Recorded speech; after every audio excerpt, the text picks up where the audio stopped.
നാം കേട്ട ചരിത്രങ്ങൾ പലതും നുണകളാണ്. വിശദീകരിക്കാം. ഔറംഗസീബിന്റെ മതഭ്രാന്താണ് പലപ്പോഴും ചർച്ചാ വിഷയം. ഇന്ത്യയെ ഒരു കലാപസമാന സാഹചര്യത്തിലേക്ക് ഇത് കൊണ്ടെത്തുക കൂടി ചെയ്യുന്നുണ്ട്. യഥാർത്ഥത്തിൽ ഔറംഗസീബ് ഒരു മതഭ്രാന്തനായിരുന്നു. നാം കേട്ട ചരിത്രങ്ങളെല്ലാം സത്യമായിരുന്നു. 3 കാര്യങ്ങളാണ് ഇതുമായി ബന്ധപ്പെട്ട് എനിക്ക് പറയാനുള്ളത്. ഒന്നാമതായി ഇന്ത്യയുടെ ചരിത്രരചനയെക്കുറിച്ചാണ്. ഇന്ത്യയിൽ യഥാർത്ഥത്തിൽ ചരിത്രരചന പൗരാണിക കാലം തൊട്ടേ ആരംഭിക്കുന്നുണ്ടെങ്കിലും അതിനൊരു ആധുനിക രൂപം കൊണ്ടുവന്നത് ബ്രിട്ടീഷുകാരാണ്. അതിനാൽ ഇന്ത്യൻ ചരിത്രരചനയിൽ ബ്രിട്ടീഷുകാരുടെ സ്വാധീനം ചെറുതല്ലാത്തതാണ്. എന്നാൽ കൊളോണിയൽ ഹിസ്റ്റോറിയോഗ്രഫിക്ക് മറ്റൊരു പ്രത്യേകത കൂടിയുണ്ട്. അത് പലപ്പോഴും അധിനിവേശത്തെ ന്യായീകരിക്കുന്നതാണ്. ബ്രിട്ടീഷുകാരുടെ നയങ്ങൾക്ക് പൂർണ്ണ പിന്തുണ നൽകുന്നതാണ്. ബ്രിട്ടീഷ് ചരിത്രകാരനായിരുന്ന ജെയിംസ് മിൽ ഇന്ത്യയുടെ ചരിത്രത്തെ അദ്ദേഹം 3 ഭാഗങ്ങളായി തരംതിരിക്കുന്നുണ്ട്. ഒന്ന് ഹിന്ദു, മറ്റൊന്ന് മുസ്ലിം, മറ്റൊന്ന് ബ്രിട്ടീഷ്. അതിസങ്കീർണമായ ഇന്ത്യ ചരിത്രത്തെ വെറും മതത്തിൻ്റെ അടിസ്ഥാനത്തിൽ വിഭജിച്ച ജെയിംസ് മില്ലിൻ്റെ നയം വളരെ വ്യക്തമായിരുന്നു.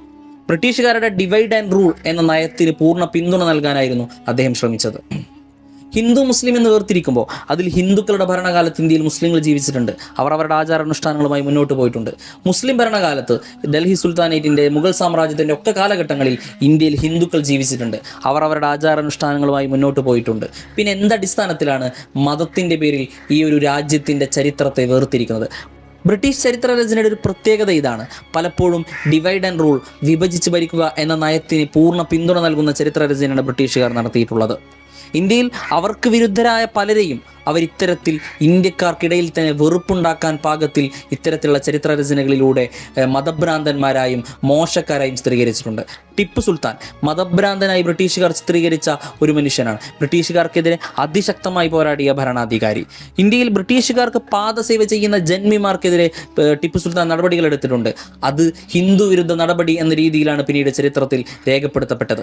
ഔറംഗസീബ് തുടങ്ങി ഈ ഒരുപാട് മുസ്ലിം ഭരണകൂടങ്ങൾ അല്ലെങ്കിൽ മുസ്ലിം ഭരണാധികാരികൾ പലപ്പോഴും മതഭ്രാന്തന്മാരും മതഭ്രാന്ത് കൊണ്ടു നടക്കുന്ന ഭരണകൂടങ്ങളുമായൊക്കെ ചിത്രീകരിച്ചത് ഈ ബ്രിട്ടീഷ് ചരിത്രരചനയുടെ പ്രത്യേകതയാണ്.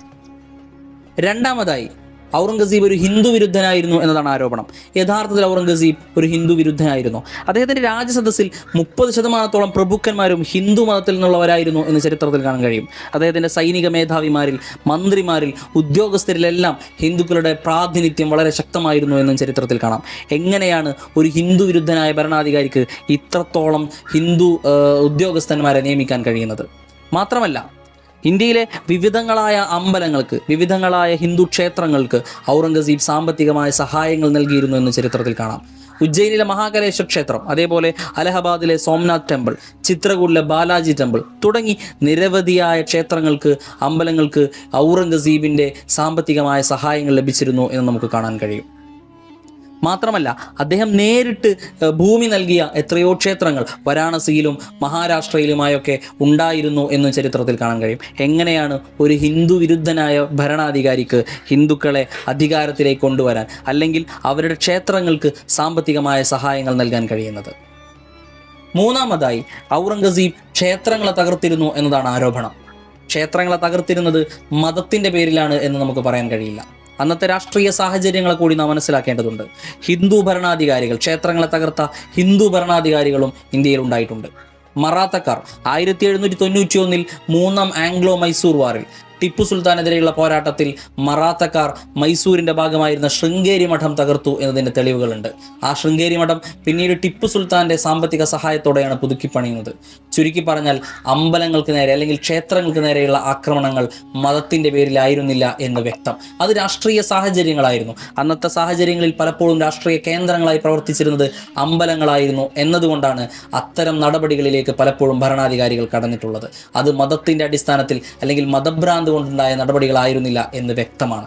എന്നാൽ ഇതിനെയെല്ലാം മതത്തിൻ്റെ പേരിലേക്ക് കൂട്ടിക്കുഴക്കാനുള്ള ബ്രിട്ടീഷ് ചരിത്രരചന അല്ലെങ്കിൽ നുണപ്രചരണങ്ങളെ പലപ്പോഴും ഇന്ത്യയിലെ പ്രധാനപ്പെട്ട ചരിത്രകാരന്മാർ വിമർശിച്ചിട്ടുണ്ട് എന്ന് വ്യക്തമാണ്. റോമില താപ്പറിനെ പോലെ, ഇർഫാൻ ഹബീബിനെ പോലെ, അതേപോലെ സതീഷ് ചന്ദ്രയെ പോലെയുള്ള ചരിത്രകാരന്മാരിൽ നിന്നൊക്കെ ഇത്തരം ഔറംഗസീബിൻ്റെ നടപടികൾ രാഷ്ട്രീയ പ്രേരിതമായിരുന്നു അല്ലെങ്കിൽ രാഷ്ട്രീയ സാഹചര്യങ്ങൾ മൂലമുണ്ടായതായിരുന്നു എന്ന് വ്യക്തമായി നമുക്ക് കാണാൻ കഴിയും. നുണപ്രചരണങ്ങൾ പലപ്പോഴും നമ്മിലേക്ക് കടന്നു വരുന്നത് ഇത്തരത്തിൽ ഔദ്യോഗികപരമായി അല്ലെങ്കിൽ ആധികാരികമായ ചരിത്രങ്ങൾ എന്ന രീതിയിലൂടെയാണ്. നാം അതിനെ തിരിച്ചറിയേണ്ടതുണ്ട്. അതിനെ കൂടുതൽ പഠിച്ച് യഥാർത്ഥ ചരിത്രം എന്താണെന്നും യഥാർത്ഥ സംഭവങ്ങൾ എന്താണെന്നും നാം ഉൾക്കൊള്ളേണ്ടതുണ്ട്. അതിന് നാം ശ്രമിക്കേണ്ടതുണ്ട്.